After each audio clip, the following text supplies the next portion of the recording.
P3K apalagi polanya kan dengan CPNS berbeda ya. Jadi mereka terdata dalam database, mereka mendaftar, pasti kepastiannya itu pasti ada.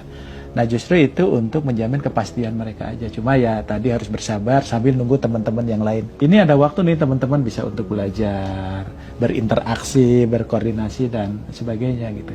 Nah oleh sebab itu mungkin bisa memanfaatkan waktu ini Pak.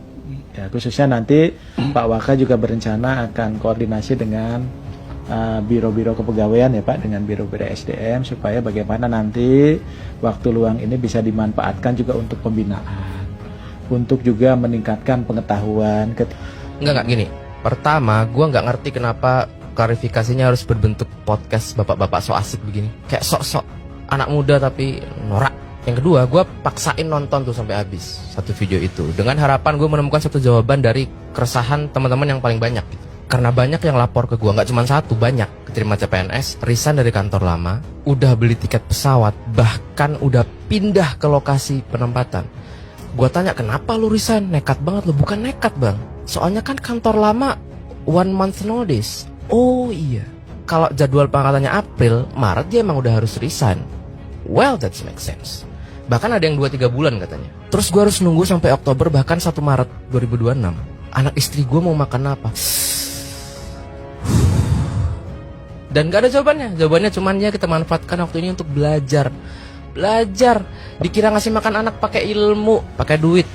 Udah gila kali. Dan pengangkatannya semendadak ini diundur gitu. Enggak, bukan diundur. Katanya sih disesuaikan gitu kan. Seperti biasa pemilihan bahasa, gue sih nyebutnya bahasa ditangkap polisi, diamankan, digebukin, ditertibkan, potong biaya, efisiensi, ditunda, diundur, disesuaikan. Bahasa kita sebut saja bahasa tai. Gue tuh nggak pernah peduli ASN, tahu jujur aja, karena gue nggak ngerti kenapa orang masih menggandrungi profesi ini, nggak ngerti gue padahal udah red flag itu. Tapi setelah gue membaca DM yang kayak tadi, yang bagi kementerian itu hanyalah biar serentak gitu ya, biar mereka gampang aja kerjanya gitu. Tapi ternyata bagi orang-orang itu hidup dan mati. Anak istri nggak makan itu, mau balik kantor lama udah nggak bisa. Siapa yang mau nerima lagi? Gue nggak bisa kasih solusi, gue hanya bisa bantu menyuarakan. Buat bapak-bapak di podcast so asik tadi, buat Ibu Menteri, Gibran, whatever, make yourself useful.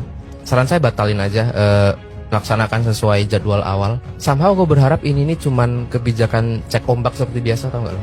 Baru ntar tiba-tiba ada muncul satu sosok pahlawan bilang tidak boleh diundur, harus April. Aduh, mana puasa lebaran lagi, aduh berat teman-teman, turut prihatin.